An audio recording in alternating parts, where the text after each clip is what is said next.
Hello guys, তোমরা সবাই কেমন আছো? আশা করি তোমরা সবাই খুব ভালো রয়েছো। এখন বাড়িতে আমার কেউ নেই, মা বাপি সবাই বিয়ে বাড়ি গিয়েছে। সবাই আমাকে অনেক করে বলেছিল যাওয়ার জন্য, কিন্তু আমি এতটাই ল্যাদখোর যে আমি উঠে এই গরমে আবার রেডি হয়ে বিয়ে বাড়ি যেতে পারলাম না। বাড়িতে এখন কেউ নেই আর আমার খুবই খিদে পেয়েছে। তো আমি যেহেতু যাইনি, তাই আমার জন্য কিছু করা হয়নি। মা বলে গিয়েছে যা পারিস করে খাস। এখন করে কে খাবে?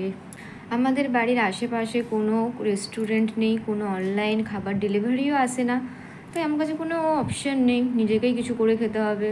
তো এখন 11টার সময় আমি কী করে খাবো? তো আমার কাছে অপশান আছে, নয় মুড়ি খেতে হবে, না হলে কিছু বানিয়ে খেতে হবে। আর এত রাতে আমার মুড়ি চিবানোর একটুও ইচ্ছে নেই, তো আমাকে কিছু বানাতেই হবে। দেখা যাক বাড়িতে কে কে আছে, কিছু বানাতে পারি নাকি। তো আমার তো একটু ইচ্ছে করছে না কিছু রান্না করতে। দেখি তো ফ্রিজে কি রয়েছে। যা ভেবেছিলাম, ফ্রিজেতে ফল আর মিষ্টি ছাড়া কিছুই নেই। তো আমাকে তো কিছু জোগাড় করতে হবে। তো আমি গ্যাসটা জেলে নিলাম। যা হাওয়া দিচ্ছে না, গ্যাসের আগুনও উড়ে চলে যাচ্ছে। তো গ্যাসটা জেলে নিলাম, দিয়ে একটা কড়াই বসিয়ে তাতে অল্প করে তেল দিলাম। তেল দেওয়ার পরে এতে এখন আমি দিয়ে দিচ্ছি সয়াবড়ি। সয়াবড়িটা আমি 10 মিনিট আগে ঠান্ডা জলে ভিজিয়ে রেখেছিলাম। তো জলটা নিগড়ে নিয়ে এখন আমি সয়াবড়িটা কড়াইতে দিয়ে দিলাম। দিয়ে সয়াবড়িটাকে ভালো করে ভেজে নিতে হবে, ঠিক আছে? লাল লাল করে ভেজে নিতে হবে। তো আমি এখন সয়াবড়িতে অল্প নুন অ্যাড করলাম, নুন দিয়ে এবার এটাকে আমি ভালো করে ভেজে নেবো, ঠিক আছে? সয়াবড়িটাকে একটু ভালো করে লাল লাল করে ভেজে নিতে হবে। খুবই কম ইনগ্রিডিয়েন্টসে খুবই তাড়াতাড়ি হয়ে যায় এই জিনিসটাই। আমি আগেও এরকম বানিয়েছি, তো তোমাদেরকে আমি দেখাচ্ছি। তো সয়াবড়িটা লাল লাল করে ভাজা হয়ে এসেছে। এবার কড়াইটি গরম করে অল্প তেল দিয়ে এতে একটু ডিম দিয়ে দিলাম।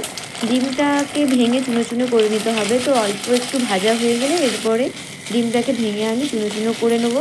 দিয়ে খুন্তির সাহায্যে ডিমটাকে ভেঙে চুনো চুনো করে নিলাম। ডিমটা ভাজা হয়েই এসছে, এবার ডিমটাকে আমি তুলে নেবো, ঠিক আছে? ডিমটাকে আমি তুলে নিচ্ছি। সকালের আলু ভাজা ছিল ফ্রিজেতে, বুঝেছো? আমি নিয়ে নিয়েছি সে আলু ভাজাটা। মানে জোগাড় তো এখন আমি কিছু করতে পারছি না, তাই আমার খিদে পেয়েছে। যা আছে তাই দিয়ে তাড়াতাড়ি করে নিচ্ছি। এবার কড়াইটি গরম করে অল্প তেল দিয়ে তাতে আমি জিরে দিয়ে দিলাম, পেঁয়াজ কুচি, আদা কুচি, রসুন কুচি আর একটি কাঁচা লঙ্কা কুচি দিয়ে আমি পেঁয়াজটি ভালো করে ভেজে নিচ্ছি। পেঁয়াজটিকে ভালো করে ভেজে নিতে হবে, যতক্ষণ না বাদামি বাদামি হয়ে আসে ততক্ষণ পেঁয়াজটিকে ভাজতে হবে। গ্যাসটা হাই ফ্লেমে রেখে আমি এখন করছি। তো পেঁয়াজটা ভাজা হোক। এটা খুবই সিম্পল একটি রান্না, খুবই তাড়াতাড়ি হয়ে যায়।